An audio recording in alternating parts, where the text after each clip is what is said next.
Good morning and welcome to On the Beat. My name is Kim Mastrofino, and with me today is Martin Chan and Joe Hildreth. Let's check in with the Beat team to see how they're doing today. So, Martin, how's it going? Yeah, couldn't hear you. Can you hear me now? Your voice is kind of choppy. Choppy. Okay. Oh, Okay. now it's good. Now it's good? Okay. Yeah. Okay. How's it going? Oh, doing fantastic. It's Tuesday, rainy day. Yeah, it is a rainy day. It's a good day to do things inside, right? Yeah. Yeah, that's Mm-hmm. good. How are you doing, Joe? I'm doing good and great to be here. It's great to see both of you, especially on this rainy day. It gives you something good to do and whatever. So, anyway, just wanted to check in with Ben Barber, our producer, see how he's doing. Oh, hey guys, I'm good. I didn't know that this was happening, but Hello. I'm Sorry, good. No, that's I fine. tricked you. That's fine. Good to see you guys. Yeah, Couldn't hear you. I'm It's told. choppy.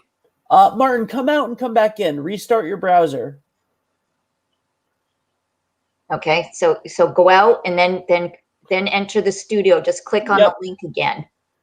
Can you hear me, Martin? Yeah, I couldn't hear you, Ben. Okay, Martin, go out of Chrome and come back in. Oh man. Yeah, you can do that. Just leave the broadcast and then click the link again. Yep. Just like you originally did. Okay? Yeah, I hear you, Kim, but I couldn't hear Ben. Okay. Well, that's fine. If you can hear us, then we're all set. Can you hear both of us? I hear you, Kim. Okay, good. Okay, Great. then we're good. All right. Good. Thanks. All right. All right. So today we have a very special guest. She is the owner of Grey Sail Brewing, and we are so fortunate to have her on today, and we look forward to hearing all about all that she's doing today. But let me introduce Jennifer Brinton. Hi. Hi, Jen. Hi. Hello. Good morning. Good morning. So happy to have you on. Thank you for having me. That's Appreciate I it. couldn't hear her. A little choppy. okay. Can you hear now? Is that better? Hello? Can I hear you? I can hear you. Kim, do we know if Martin is on a phone or an iPad or something? He's on a phone. Okay, so he's gonna want to go out and come back in. Someone called or texted him, and yep. So his audio It's off. yep.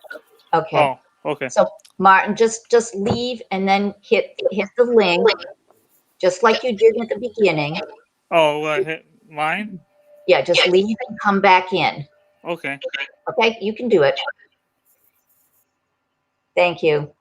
He'll be right back. And then, so just so the audience knows, Martin and Joe will be conducting the interview questions, and we're going to hear more about Jen and all that she's doing, and we're going to hear all about Grey Sail Brewing and learn more about things happening now there. So there you go. Is that better? Is that better? Yes. Hi. Can you hear me now? Yes, I can hear you now. Okay. Good. Excellent. Excellent. Good job, Martin. All right. Okay. So I think I had told the audience that you guys are going to be doing the interview questions. So I think we're going to start and begin. So Joe, are you ready to do the first one? Yes, I am. Hey, Jen, for those new to the broadcast, can you tell us about yourself and how you established Grey Sail Brewery? Sure. How did you come up with the name? Okay, so I'm a local resident here in Westerly. I live with my husband, and we have 4 children here one's in college now, but the rest are in the Westerly public schools at the high school and the middle school. And back in 2010, when my third was going into kindergarten, we thought it was a good time to start a little business, a small business, kind of a hobby business, to support my husband's interest in brewing. And he had a full-time job at the time. I had a job. I was working independently at the time. And we decided that we would try it out. And what started as an idea of doing a hobby business really kind of ballooned very quickly because we wound up meeting some great people in the process of getting the building going. And we met a great guy named Josh, who became our head brewer right away because that was his interest, and it was just kind of meant to be. Perfect opportunity. And we had Daniel Rivera from here in town, who was already working with us. And the two of them, along with my husband, Alan, and I, really got it going. And it became more than a hobby before we even opened the doors. It really became a full-blown business with 2 full-time employees. So that was the start of it back in 2011. 11/11/11 was our first brew date. So we're coming up on our 9th anniversary next month. The name Grey Sail is partly because it's nautical here in Westerly and being in the Ocean State. We wanted to be associated with the region, but not necessarily pigeonholed, because we knew one day we'd want to expand a little bit. And Gray came because our daughter, our second child, oldest daughter, was very interested in learning about what we were doing, and her name is Grace. And so Grace Ale became Grey Sail. So that was kind of why we landed on gray rather than any other color. Wow, it's great to know. That's I didn't realize that that's how you started, establish the name. That's pretty interesting. So all of our names for our brands, for the most part, are either tied to the region, tied to the historic building that we're in the North End, or tied to family names. I have to. Oh, go ahead. I didn't mean to cut you off. No, that's okay. That was it. I just wanted to comment on, I love the building. It has so much character, and you did a fundraiser for the O'Lean Center there. I think it was last spring, early spring. Yes. And the building is just beautiful. Thank you. And it's just, we've got a lot of character. So I was very impressed with that. We were fortunate that it was our neighbor and dear friend and part owner who really stumbled on the building itself. In one of the free papers. He knew what size building we were looking for. And one cold December afternoon, he said, let's go look at this building. Let's buy it. Let's forget about leasing. We were looking at different lease opportunities. And he said, let's go buy this building. And we looked at it on Friday night from outside. We looked inside on Saturday. We made an offer on Sunday, and we had a deal on Monday. It's meant to be. So it's completely meant to be. And we bought it from a local family, the Silvestris, who own Napa Auto Parts. Oh, yeah, I know that very well. Still own Napa Auto Parts, and they're thriving over on Route 1 now. And we bought it from them after the flood of 2010 and worked very closely with the town of Westerly. Awesome. They were instrumental. Marilyn Shellman was the planner at the time. And, I just remember many conversations at her counter about how we could make it flood resilient at that building because it had just undergone the flood of 2010. Wow. So it really was a great synergistic project that I'm just still very proud of. So you should be. It's wonderful. Thanks. Martin, I think you got the next question. You ready to go? I think so. Hey, Jen. Hi. How has COVID-19 affected your business, and how are you functioning now, and what are your plans moving forward? So COVID affected us greatly. So we have 12 full-time employees in the manufacturing environment at Grey Sail. Half of our business is based on sales to restaurants and bars. So all of that went away in March. And our tap room that's affiliated, it's a separate business, but it's affiliated, had to shut down as well in March. So tremendous impact as a supplier to restaurants and bars. But that means, not sure what that was. But with that, all of our bars and restaurants suffered greatly and are still suffering and need to come back to full capacity. And until that happens, we really won't see 100%, rebound. But we are hopeful that one day we'll get to that. In the meantime, there were a lot of articles and a lot of stories about liquor store sales going up and consumption at home going up. And that was very, very true, still is. But that increase for us as a small craft brewer really didn't offset the loss that we had from bars and restaurants. So it's still a bit of a struggle. What I'm proudest of is that we were able to keep everybody employed full time. Everybody who wanted to work did work, and that was pretty much all of our staff, just about, so except one, for different reasons. So we were very happy about that. They're still there. They're the hardest workers. They're fantastic. They really make that place run, and they help with just about every aspect of the business. So we are very fortunate. So as our family kind of went through everything at home, we as a family went through it at the brewery, and I was hopeful that we were on the upswing. I think we're really worried about winter, to say the least. I think all businesses, in hospitality are very concerned as we enter these colder months and higher numbers of cases. And, so on top of the health concern, we all have our livelihood concern. And Right. And that transitions to, the ripple effect is huge. You guys know, at the Olean Center, when one of our big things that we love to do is our Cheers for Charity program. And that's one of the ways that the Olean Center and us connect, through a few ways, but that's one of the ways. And it's not just the Olean Center. We try to do this for every local charitable organization that does so much good in our community, and that our community needs. It's essential. And the ripple effect is huge. We had a great fundraiser in the spring, and that, that's something that we want to do annually. And we've had to bump so many fundraisers, to an indefinite reschedule, because we don't even know when we'll be able to have that capacity and have people together, or that people will want to be in that close capacity together. So the ripple effect is huge. So we're really hoping for a strong rebound as soon as possible.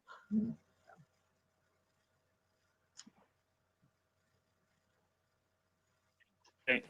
I couldn't hear. I'm sorry. Did that answer?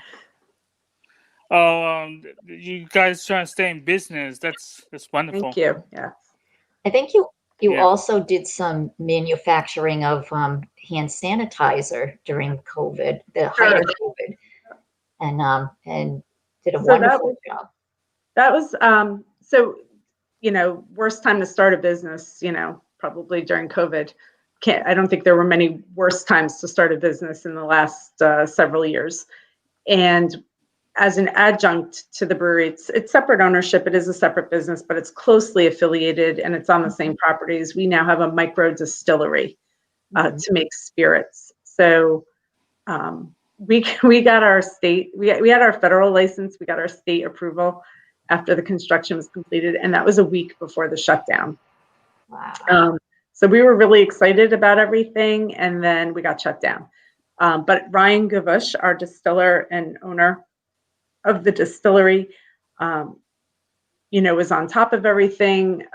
Again, that same friend, neighbor who wanted to buy the building, saw an article and was all over the fact that the FDA and the Tax and Trade Bureau, who we report to federally, were allowing distilleries to make a certain recipe. We had to follow a certain formula, but they were allowing distilleries to make hand sanitizer because we had the ability, we had the equipment, the knowledge, and there was such a great need at the time. If you think back, we've gone through supply waves, right? And hand sanitizer was something that you couldn't find when the outbreak happened. And then even worse was when businesses were allowed to start opening. Well, one of the essential needs for a business, for a center like yours, for anyone, was having hand sanitizer in supply, and that was still not readily available on the open market. So we did produce upward of 10,000 units that we distributed to nonprofits. And then there were businesses that were still fully functioning businesses and needed it to operate throughout COVID. And they were huge. They were instrumental in supporting the project because what they purchased allowed us to continue the project and make more. Because supplies got to be quite expensive as we went through because of supply and demand. So it really helped offset, and it was this charitable project that we started on a small scale, but there are a lot of businesses locally that by buying an allotment of it helped to fund everything we donated, and that going forward, and that was really huge. So that was one of our pivot projects that kept everybody busy. It just filled the need, and it was the right thing to do. And we appreciated that the federal government gave us the opportunity to do that, distilleries across the country to fill that need. So wonderful. Great. So I think you're next. Can you describe the brewery process? The brewing process, sure. So I'm not the brewer. I'm not the most technical person in the brewery. I'm the one who pays the bills and makes sure everybody, gets a paycheck and has what they need. But the brewing process itself is about a 2-week process for most of our beers. We bring in the grain. It goes into a large silo. We get truckloads of that every 3 weeks. We get about 50,000 pounds of grain delivered. And the silo feeds the grain. We crush it in another piece of equipment. We then mix it with hot water, which gets that brown liquid called wort it extracts it out of the grain. And that gives us 2 products. It gives us the wort, which then becomes beer. So we move that over to another kettle to go through the rest of the process. And then the grain, all that crushed grain that comes out of it, goes over to Perkins Farm right here in North Stonington, and they pick it up daily. They'll pick up between 2,000 and 6,000 pounds daily, and they'll be able to use that as feed for their livestock. Because it is not fermented, it is just crushed grain. It's very nutritious for livestock. So that is it's something that every brewer does. It's the best way to get rid of, again, thousands and thousands of pounds of solid material every day, and it goes into a great purpose, and it offsets costs for farmers. So with that feed, so that's one product. And then, like I said, the liquid goes over and becomes the beer.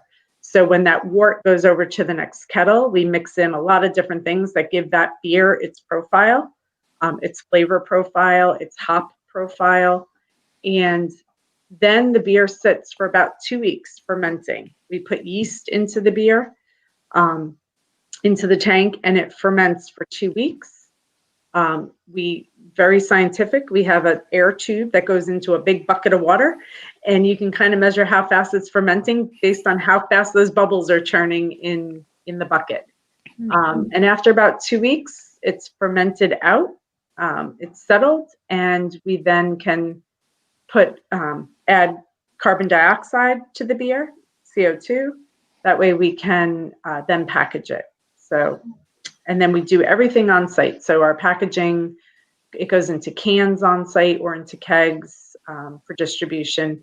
And then we have our own trucks and a driver, and we get it out to our distributors almost the same day as it gets packed out. So that is our process. About 2 weeks, start to finish, for a beer. Wow, it's really great to know. That's a long process. I didn't realize the effort in making homemade beer. It is a lot of effort. It is a manual effort for a large part of it. Craft brewers, not just ours, but everywhere, are truly committed to creating something and seeing it through, and truly hands-on with everything. Same with our craft distillery. Ryan Gavush starts everything from mashing grain. A lot of distillers will bring grain alcohol in, say from the Midwest. They'll bring in ethanol in big totes. We don't do that. We are different. We create it on site. We mash it on site. And Ryan takes it straight through to bottling. He's even the guy who puts the shrink wrap seal on top of every bottle. He really is, start to finish a craft distiller in every sense of the word. So That was very descriptive. So thanks for that detail. sure. You have a true appreciation for all the hard work you do. I wouldn't say me personally, definitely the staff. They deserve all the credit there. So Wow. Awesome. Well, Martin, I think you have the next question. Okay. What is your biggest selling brew? Which one is your favorite? okay, two totally different answers. So so our best-selling beer is Captain's Daughter. It's a double IPA. We released it in October 2014, and it's what really put us on the map. We got a lot of national recognition for that beer. We expanded our distribution to some other states because of the desire to have that on the shelves and in bars and restaurants. That being said, it is a double IPA. It's what the craft brew drinker really, that market really is heavily weighted in that category or in that profile of a double IPA, even triple IPAs, but certainly in the IPA category. And double just means more hops, higher alcohol content, slightly different flavor profile. I personally am not an IPA drinker. I like sweeter beers. I like our Dave's Coffee Stout, which is brewed with grounds that Dave's Coffee right down the street. They actually produce the beans for us to a certain coarseness so that we can then steep them into the brew. And on the label, it is called Dave's Coffee Stout. So it's a nice partnership. We have another nice partnership with Poor Judgment, which is a bar over in Newport. We have a long-standing relationship with them. That is an IPA, although we just released a Pilsner as well, which I do enjoy under the Poor Judgment label. So I like the Coffee Stout. I love our Autumn Winds, which sadly we made it this year and we sold out so fast that I think I had about 2 ounces when it came out and in a sample, and that was about it.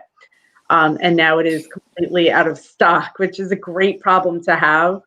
But, it's one of those things, challenges of COVID is how to plan with what's going to sell and what's not. And apparently the market was really ready for something different. And, we may have we did underestimate what that desire would be for that beer. Because autumn beers, pumpkin beers, it's a really short season for those, maybe a month that they can be on the shelf before that season's pretty much over and done in New England.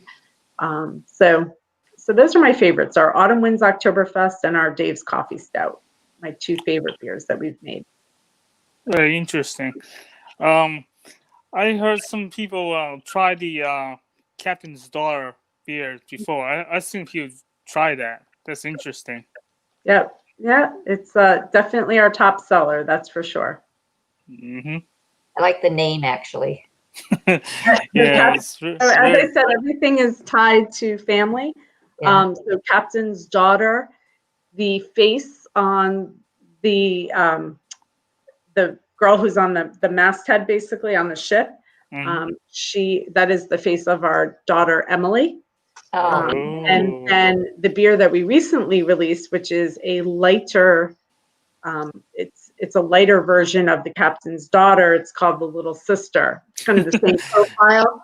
And that face is Emily's little sister, Mary. And then we just released a brand new beer called Haze Ho. It's a New England IPA, which is an incredibly popular style now. Has been for several years. We just now released our first one. And that image on the can transitions, and that's our son, actually, with the telescope on the ship, and that's our son, Ryan. So that's very interesting. Everything has a little, you wouldn't know it unless you had the conversation or you knew us. read the history, but everything's nuanced in a way. And Mm-hmm. Very interesting. Obviously, your kids don't mind that. they don't tell us that they minded it. I don't know. I don't know, but every one of them is covered now. Grace has the brewery name. Emily has the top selling beer. Mary has a very well selling beer that just came out. And our son, who probably cared the least, about that kind of thing, finally has an image on a can. So, Oh, that's so funny. we've worked in everybody. So That's great. That's great. Hey, Joe, you got the next question. How does your brewery stand out from others in the area? I guess we talked a little bit about it with the distillery being part of it now. I think that's one way. The other is kind of like I think I mentioned before, affiliated with, but not the same business for different reasons. We have a tap room next door, and we have this huge beer garden with a fountain and a lawn and a bocce court, which we can't use right now during COVID. So it's got extra tables on top of the bocce court right now, but we have all this yard, which has really been great for COVID, because once we were allowed to open in June, I think it was, or May, end of May, we really went to all outdoor seating, and we continue with all outdoor seating. And through the Ocean Community Chamber of Commerce, we were extremely fortunate to get some outdoor heaters through their Rhode Island Commerce grant that they submitted. So we do have this beautiful tap room outside, this beer garden area, like I said, with a beautiful lawn and a nice fountain, and it's historic. So the tap room itself is a 1929 house that we bought. It's got a ton of history. It's got beautiful murals that are painted into the walls inside that are original. They were done in the early 30s by an Italian painter. And the history, I think, is huge for us. So, we bought in the North End, and when we bought these buildings, even though we don't live in the North End, this is now our neighborhood. And we were really committed to making the properties look better. And even though it was going to be a manufacturing facility, we wanted it to look nice. The Moore Company does a really nice job with their buildings, the Warwick Hanger Company, and we really wanted to maintain that industrial but neighborhood feel.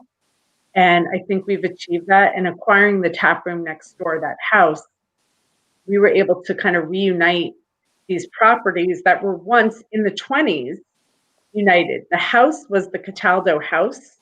The owners of the macaroni factory, which is the building that is now the brewery, they lived in the house and they ran the macaroni factory. So while we don't live in the house, we welcome guests into the house in its original form. They can see the murals, see the paintings, into the walls and everything. And we really made minimal change on the interior, because we really want to, and the exterior for that matter, we really want to preserve the history of the properties. So over time, post-COVID, hopefully we'll be able to reinvest more and more into the properties and get even better. So, but that's one of our commitments, is to be a good neighbor in the North End and to really help with with what the properties are right there along the river. That's awesome. Wow, that's a great property there. Yeah, it's beautiful. It really is. We're very fortunate. It was, like you said before, Kim, it was meant to be. Yeah, It really was meant to be. absolutely. Absolutely. Okay, Martin, you got the last question there. Okay. What else would you like others to know about Grey Sail Brewing? Boy, we talked a lot. So I think we covered, or I talked a lot. I think I covered probably most of it. Just that we're here. We look forward to getting, we pride ourselves on being a big part of the community through charitable events, like I talked about, or through the Ocean Community Chamber of Commerce, and just being here and just being local. And we really pride ourselves that we've got a product that's recognized nationally, but that we are committed to being a local company. And being a great employer for our staff. And we look forward to when post-COVID, we can get back into doing charitable events and be even more ingrained in the community, because we were really growing that aspect every year. And it really hurt to have to take a step back this year. Right. So we look forward to getting, back out there. So, and we look forward to organizations like yours, the Olean Center, the Chorus of Westerly, the Westerly Land Trust, the Warm Shelter, Johnny Cake, all of these places, that are so vital because for each in their own right to really be able to thrive. And we just look forward to being back to being a partner in that. So That's awesome. Sounds the wonderful. sooner the better for Sooner everyone. better. Yeah. Yeah. Sounds awesome. Very good. Awesome. All right. Well, that concludes our broadcast today. Thank you so much, Jen, for coming on. It's Thank been a you. pleasure chatting with you and catching up and hearing all about the brewery, and I've learned a lot. And really interesting interview. So we do thank you, and we wish you luck now and in the future. Also, thank you to Martin and Joe for being great hosts. Yes, thank you both. Yeah, you did good. Thank you. And thank you to Ben Barber for producing this broadcast. We do appreciate it and your amazing work. And also to all who happened to join in this morning, thank you. And if you happen to have missed it, just check out our Facebook and social media pages, because it will be there still. So keep an eye also out for on our Facebook page for the next broadcast. Our guest next week is Chris Walsh. And we look forward to seeing him and hearing all about all that he's doing. So in the meantime, stay safe and healthy, and enjoy the rest of your week. Well, that's it for now. We'll see you next time on The Beat. All right. Bye.